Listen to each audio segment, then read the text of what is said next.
வணக்கம். பிறப்பிற்கும் எல்லா உயிருக்கும்.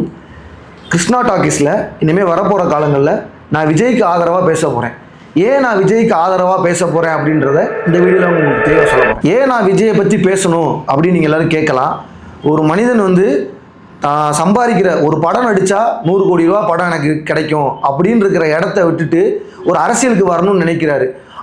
அவர் வரணும்னு நினைக்கிறப்ப எங்கே போனாலும் எல்லாரும் அடிக்கிறாங்க. கரூர் சம்பவம், படம் ரிலீஸு, எல்லா இடத்துலையும் அவருக்கு அடி விழுகுது. ஏன் அரசியலுக்கு வந்ததுக்கு அப்புறம் ஏன் இந்த அடி விழுகுது?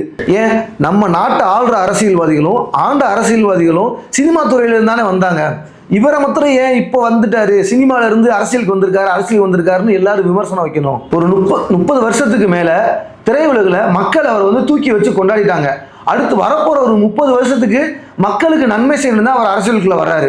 அப்படி மக்களுக்கு ஏதாவது ஒரு நல்லது செய்யணும்னு நினைச்சு அரசியலுக்கு வர்ற அவரை இதுக்கு முன்னாடி இருக்க அரசியல்வாதிகள்லாம் ஏகப்பட்ட விமர்சனங்கள் வைக்கிறாங்க அவர் மேல. விஜய் அண்ணன் மேல வைக்கிற விமர்சனங்களையும் டிவிகேயோட செயல்பாடுகளையும் இனிமே கிருஷ்ணா டாக் மூலமா தெரிஞ்சுக்கலாம்.